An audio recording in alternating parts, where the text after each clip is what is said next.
Very good morning to you all. Welcome to upgrade IAS act.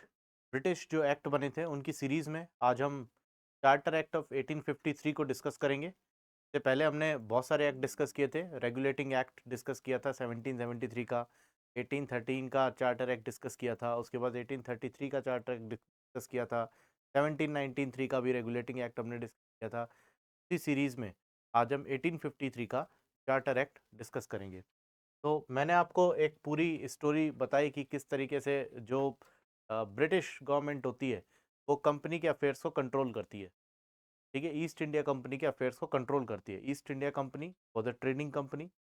ठीक है, जिसको एक रॉयल चार्टर मिला था ईस्ट से ट्रेड करने का। इंडिया आती है, इंडिया में आकर के इंडिया की इंटरनल जो पॉलिटिक्स थी, किंग्स की जो पॉलिटिक्स थी, उसमें इंटरफेयर करती है, लाखों को जीतती है, ब्रिटिश पोजेशंस बनाती है और धीरे धीरे इंडिया से ट्रेड करना शुरू करती है और काफ़ी मुनाफा कमाती है। तो यहाँ पर अब जो ब्रिटिश गवर्नमेंट है वो धीरे धीरे ट्राई कर रही है कि कंपनी पे कैसे न तैसे इसकी ऑटोनॉमी को कम किया जाए, इस पर शिकंजा कसा जाए। और अब यहाँ पर हर बार ये 1793 के बाद कंपनी के लिए ब्रिटिश गवर्नमेंट एक ऐसा प्रोविज़न बनाती है जिसमें ये क्लियर वो कर देते हैं कि हम आपको ट्रेडिंग राइट दे रहे हैं अगले 20 साल के लिए। 20 साल के बाद पता नहीं आपको ट्रेडिंग राइट रहेंगे या नहीं, बट उसकी हम बात 20 साल बाद ही करेंगे। अगली बार फिर धीरे धीरे 20 साल के अंतर में कंपनी का जो इफेक्ट है वो धीरे धीरे ब्रिटिश गवर्नमेंट कम करती जाती है। अब 1853 का जो चार्टर एक्ट है उसमें ब्रिटिश गवर्नमेंट ऐसे प्रोविजंस बनाएगी जो ऑलमोस्ट कंपनी को इंडिया से कम्प्लीटली आउट ही कर देगी।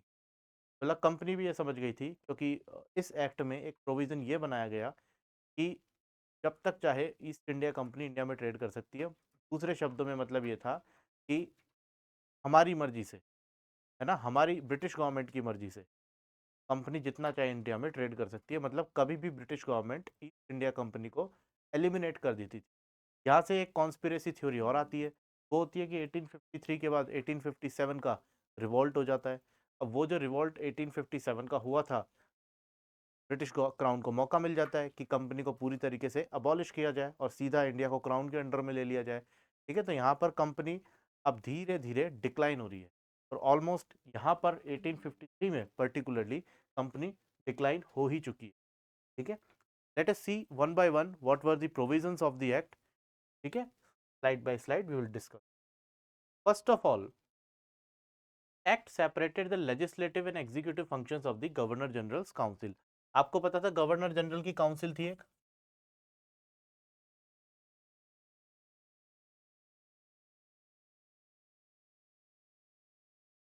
ठीक है, इसमें शुरू में 4 मेंबर थे। ठीक है, गवर्नर जनरल जो होता था, जब डेडलॉक होता था तब अपना जो था एक निर्णायक वोट एक्सरसाइज करता था, एक वीटो एक्सरसाइज करता था। बाद में ऐसा डेडलॉक ना हो तो मेंबर घटा के करे थे 3। उसके बाद दोबारा 4 मेंबर करे, जिसमें एक लॉ मेंबर भी ऐड किया था। Lord Macaulay was the first law member of the executive council. ठीक है, बट उनके पास वोटिंग की इतनी पावर नहीं थी। क्यों नहीं दी गई? क्योंकि उतनी ही पावर दे देंगे तो वापस 50-50 का मामला हो जाएगा, उन्हें कम वोटिंग पावर थी। नाउ यहाँ पर एक अलग इन्होंने खेल किया है, एक अलग इन्होंने प्रोविजन बनाया है। वो कहा है कि भाई लेजिस्लेटिव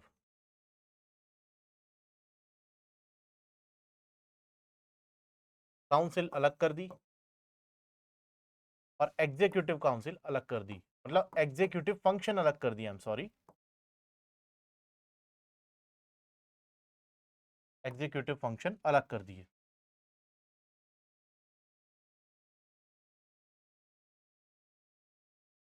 है तो वही गवर्नर जनरल की काउंसिल, लेकिन यहां पर इसमें अब टोटल मेंबर 12 हो जाएंगे। कितने हो जाएंगे? 12 मेंबर्स हो जाएंगे। ठीक है, अभी 12 मेंबर्स कौन होंगे जरा देखो कि इन 12 मेंबर्स में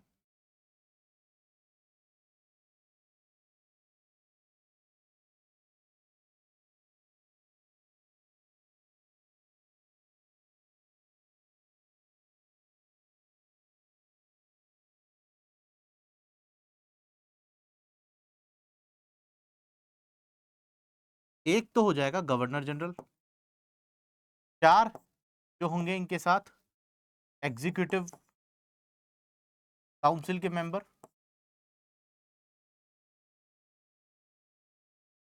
ठीक है। इसमें एक लॉक वाला मेंबर भी है जिसको आपने पूरी वोटिंग पावर्स दे दी हैं, ठीक है।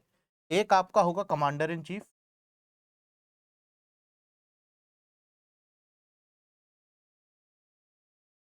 ठीक है। एक हो जाएगा आपका कमांडर इन चीफ। एक जो आपने सुप्रीम कोर्ट कैलकाटा में एस्टेब्लिश किया था उसका जस्टिस, चीफ जस्टिस,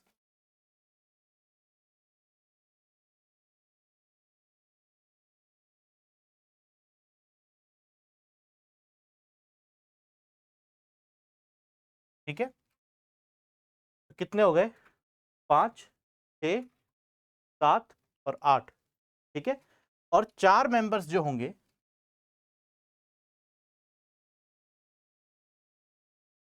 वो ईस्ट इंडिया कंपनी के होंगे विद 10 years ऑफ एक्सपीरियंस,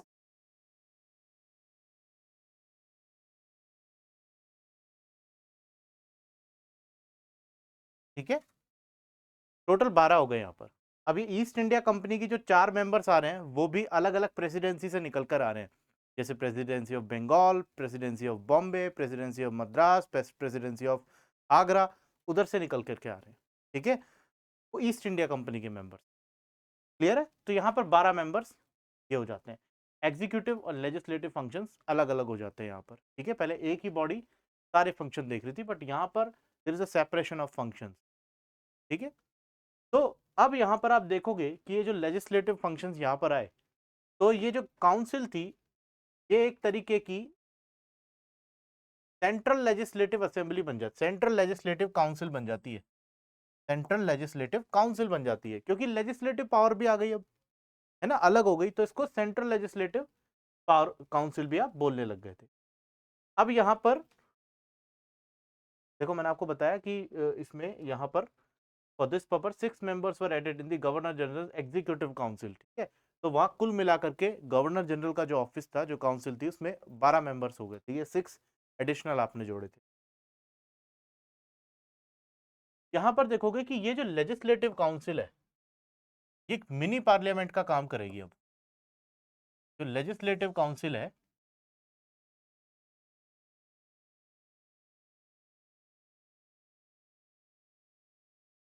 ये किसका काम करेगी? मिनी पार्लियामेंट का।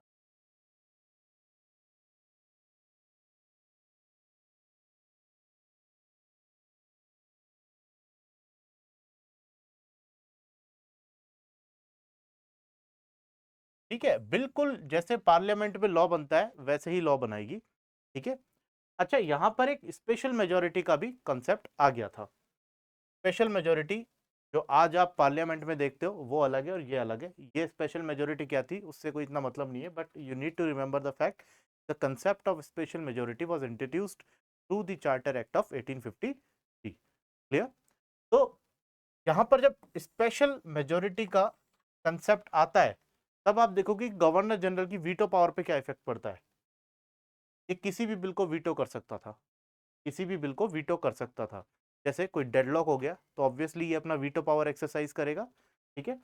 तो वो तो वीटो पावर है ही, बाकी लॉ मेकिंग में भी अगर इनको किसी बिल पर अपनी वीटो पावर यूज में लेनी है, ठीक है, like the president of India जो आज उनके 3 वीटो है, pocket veto, suspensive veto and absolute veto, ठीक है। वैसे ठीक वैसे ही ये भी अपनी वीटो पावर एक्सरसाइज कर सकते थे, ठीक है। अब आपने देखा होगा पिछला जो एक्ट था 1833 का, उसमें ये बताया गया था कि जो लॉ मेकिंग होगी वो ब्रिटिश पार्लियामेंट के कंसेंट के बिना नहीं होगी, कि ब्रिटिश पार्लियामेंट तक लॉ पहुंच, जो बिल है वो पहुंचना चाहिए, ब्रिटिश पार्लियामेंट उसको डिस्कस करेगी और देन वो जो बिल है वो एक्ट बनेगा।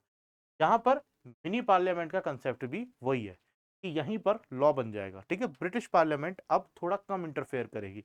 ऐसा नहीं था कि ब्रिटिश पार्लियामेंट ने इंटरफेयर ही मिनी पार्लियामेंट बनने के बाद छोड़ दिया था, ऐसा नहीं था। They used to ratify the acts, है ना, बिल को रेटिफाई वो करते थे।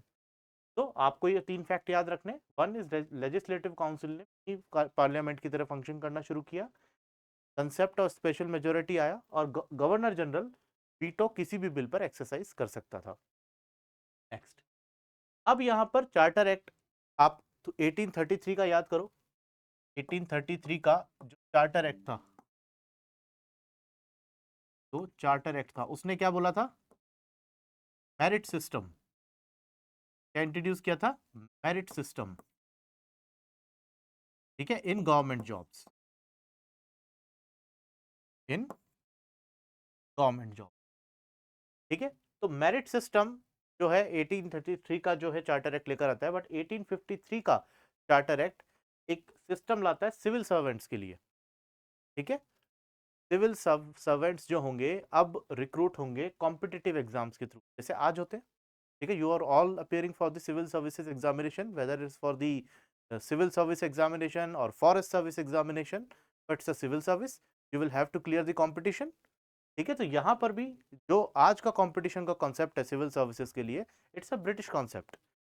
ठीक है, और पहली बार इंडियंस को भी इसमें इंक्लूड किया गया कि now Indians are eligible to appear for the civil services examination. This provision was approved through this charter act of 1853। ठीक है, 1853 के चार्टर एक्ट ने सिविल सर्विसेज एग्जाम के लिए एक कंपटीशन का सिस्टम लेकर आए। अब क्वेश्चन होता है कि भाई क्यों लाए होंगे, है ना, क्यों लाए होंगे? क्या पहले कंपटीशन का सिस्टम नहीं था इंडिया में सिविल सर्विसेज के लिए? नहीं था। ठीक है, क्यों नहीं था? क्योंकि इससे पहले कंपनी की जो बैकबोन थी, court of directors, court of directors use to appoint the civil servants in India. ठीक है, जो एडमिनिस्ट्रेशन चलाएंगे। जैसे मैं आपको बताता हूं कि जो लॉर्ड कॉर्नवालिस थे 1793 में, जब बेसिकली एक कलेक्टर का पोस्ट बनाते हैं, तो वो जो कलेक्टर साहब था वो किसी कॉम्पिटिटिव एग्जाम के थ्रू नहीं आया था। ठीक है, ये बेसिकली कोर्ट ऑफ डायरेक्टर ने उन्हें डायरेक्ट अपॉइंट किया था, और जनरली कोर्ट ऑफ डायरेक्टर एक स्ट्रॉन्ग बॉडी थी। ठीक है, तो यहाँ पर एक पैट्रोनेज का सिस्टम चलता था, भाई भतीजावाद, जिसको आप नेपोटिज्म बोलते हैं, वो चलती थी। Now this act ended the concept of this nepotism. you will have to clear, this act stated very clearly कि you will have to clear the examination to be a civil servant in India। ठीक है, और उसके बाद Macaulay committee 1854 में आती है और इंडिया को उसकी फर्स्ट सिविल सर्विसेज डिलीवर कर देती है, जो कंपटीशन के थ्रू आई थी। नाउ यहाँ पर देखो कंपनी का वर्चस्व, कंपनी का इन्फ्लुएंस और भी कम हो गया। Court of directors who used to sit in London, who used to control India, who used to appoint the civil servants in India, now company has, now British parliament has curtailed this privilege of court of director। clear? यहां पर जो basically open, exactly यही point जो मैंने आपको बोला कि competitive base पर मेरिट सिस्टम बनेगी और उसके बेस पर civil services will be appointed in India. यहां पर इस कमेटी ने रिकमेंड किया कि जो इस लिस्ट में फिटेस्ट होगा, फिटेस्ट मतलब जो एग्जाम में सबसे आगे होगा, अव्वल होगा, he will be selected to the ICS, to the Indian Civil Services। इसको हम इंडियन सिविल सर्विसेज बाद में बोलते थे, पहले इसे इंपीरियल सिविल सर्विस बोलते थे। ठीक है, बिकॉज बिकॉज ब्रिटिश जो थे, दे वर द इंपीरियलिस्टिक माइंडसेट, है ना, साम्राज्यवादी। ब्रिटिश साम्राज्य की सिविल सर्विस थी, इंडियन सिविल सर्विस तो बाद में हुई। यहाँ पर जो कोर्ट ऑफ डायरेक्टर्स थे, इनको एक नया प्रिविलेज दिया कि कोर्ट ऑफ डायरेक्टर्स जो थे basically they use to control India while sitting in London, and they were having problems, क्योंकि ईस्ट इंडिया कंपनी ने बहुत सारे एक्सपेंशन अपने कर लिए थे, इंडिया में बहुत इलाके जीते। अब इतने बड़े इलाकों को कैसे आप एडमिनिस्टर करोगे, क्योंकि कोर्ट ऑफ डायरेक्टर की पावर्स धीरे धीरे ब्रिटिश पार्लियामेंट तो कम करती जा रही है। ठीक है, उनकी पावर को कर्टेल कर रही है।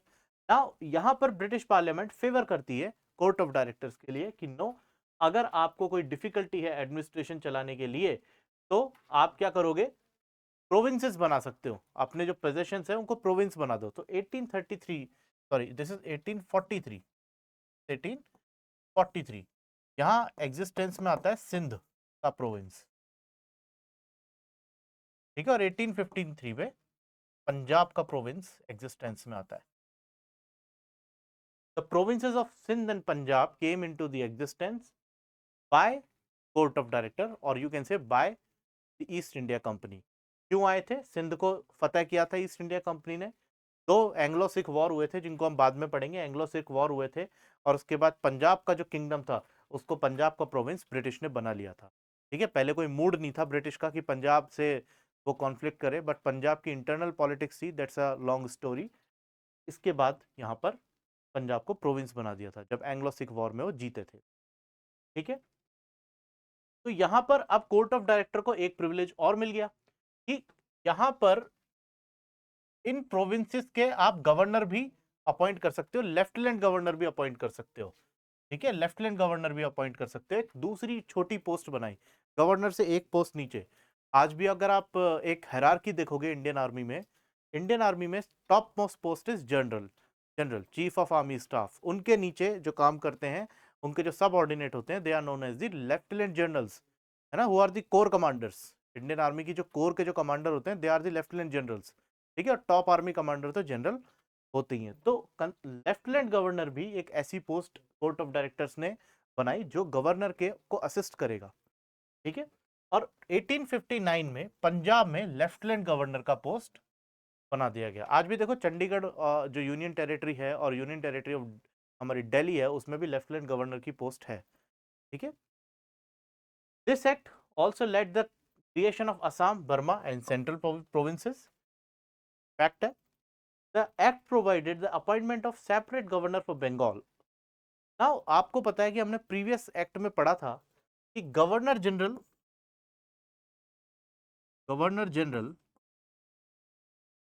ऑफ बंगाल आपने बनाया था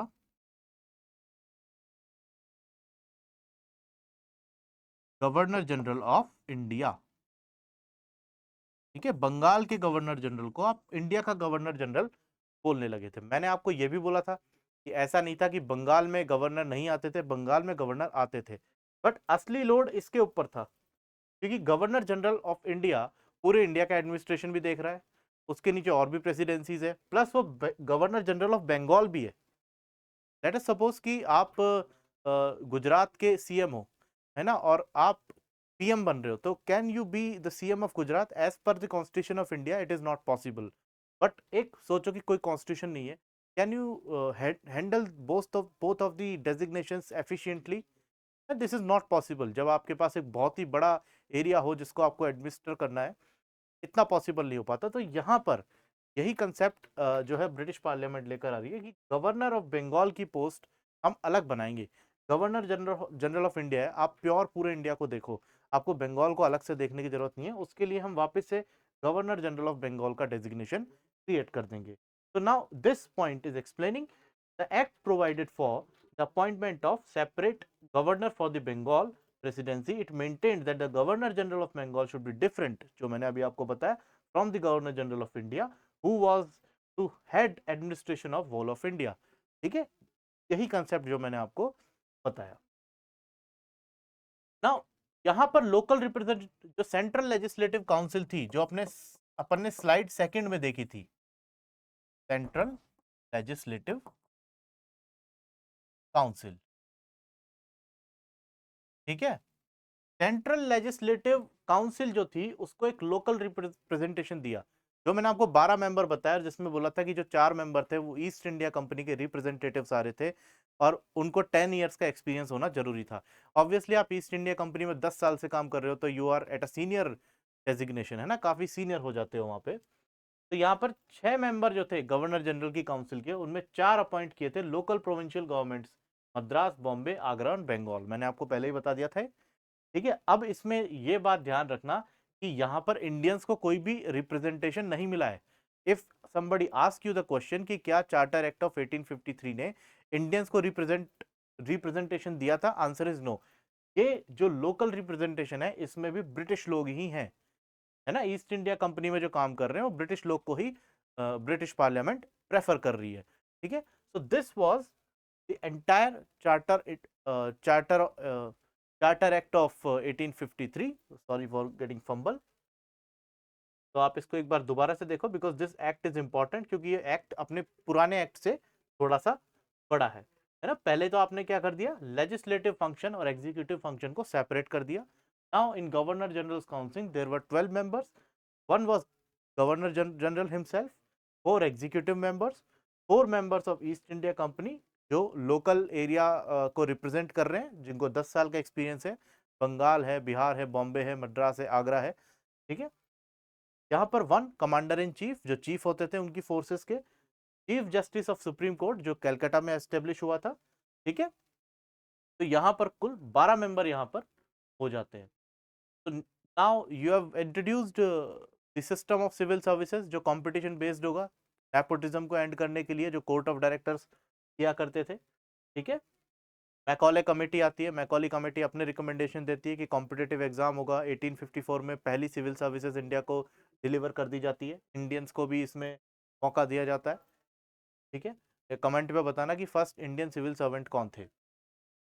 कोर्ट ऑफ डायरेक्टर्स को ये बोल दिया गया कि ठीक है, you can create the province, you can create the post of lieutenant governor, ठीक है। पंजाब बनाया, सिंध बनाया, यहाँ पर पंजाब में आपने 1859 में लेफ्टिनेंट गवर्नर भी बनाया, इसके अलावा आपने सेंट्रल प्रोविंस का को भी बनाया, असम को भी बनाया, ठीक है।